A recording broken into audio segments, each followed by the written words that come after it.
look at your priority calls early on, and try and get all of our guys a touch at least just to get them going.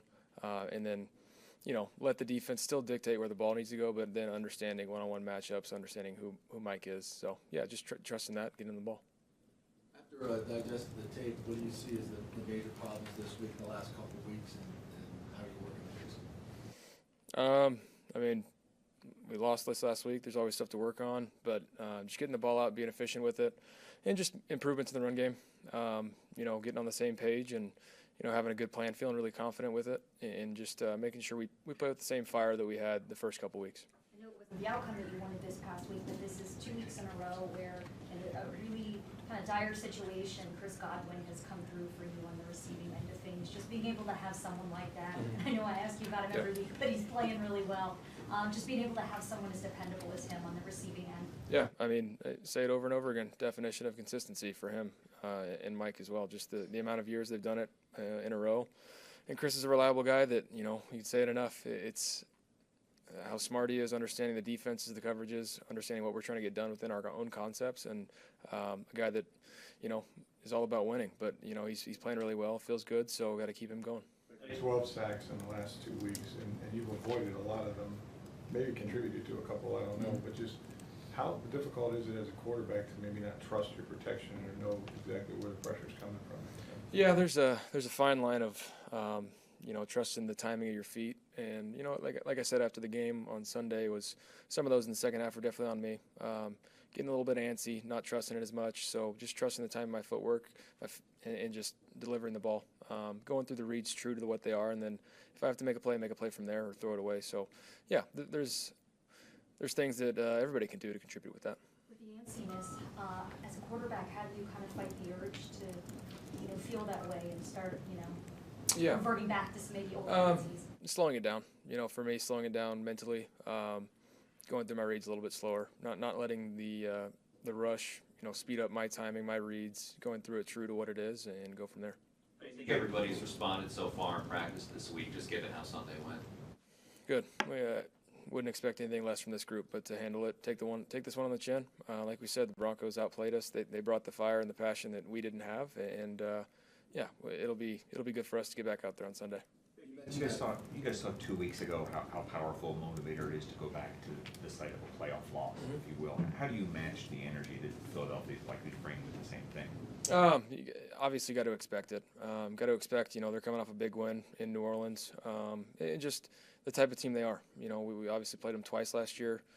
Having familiarity with who they are as personnel and coaching staff, obviously new coordinators, but personnel-wise, a lot of the same pieces. So understanding the challenges they bring in the mentality of how physical they play.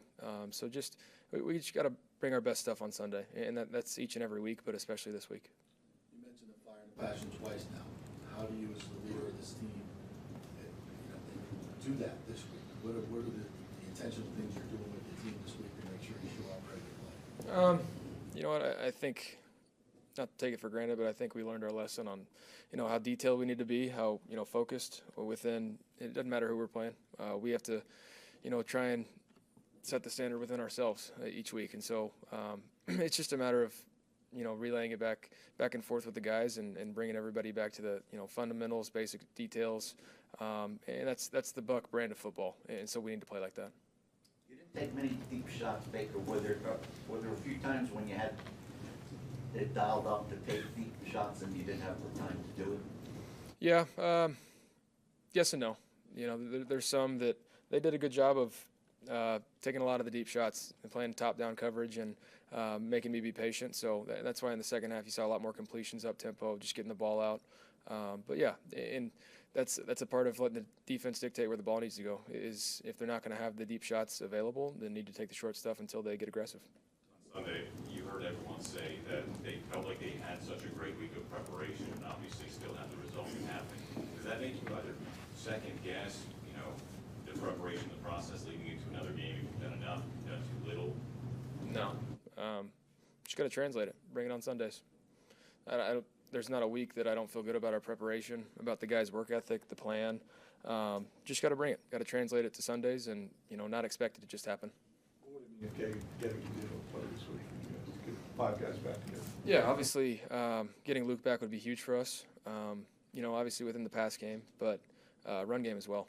I don't think he gets enough credit for the type of mauler offensive lineman that he really is. Obviously, he's improved a ton in the pass protection aspect of it, but in the run game, he's huge for us. The important stuff, right? Like last year, you were a rookie with the Hurricane prep. This year, you know, do you feel like a seasoned veteran? How do you feel about all that stuff? Because it's hard to play when you're kind of worried about home and all those things.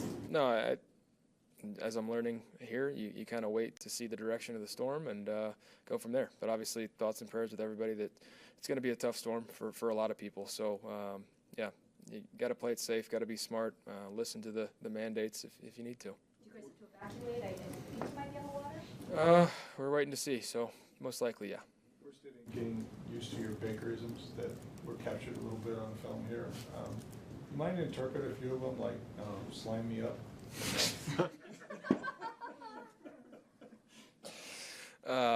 No comment on that one, Rick. No. How about no sizzle your bacon? Sizzle your bacon. That's a classic. That's a definite classic. Very versatile phrase. You can use it in a lot of ways. I stole that one from an old friend, so but not gonna give his name up. But he knows who he is. What does that mean? With the interpretation there, or give us one? Yeah, bring the juice. Get your piss hot. I mean, there's many things you can translate it to, but sizzle your bacon goes a long way. And then we've heard you yell, "Get your weight up, little boy." That's just kind of a. That's just me being a meathead. Yeah, there's nothing to that. Does it work? Does it have the same effectiveness if it's someone that's in fact bigger than you, or? No, it's pretty stupid if you do that.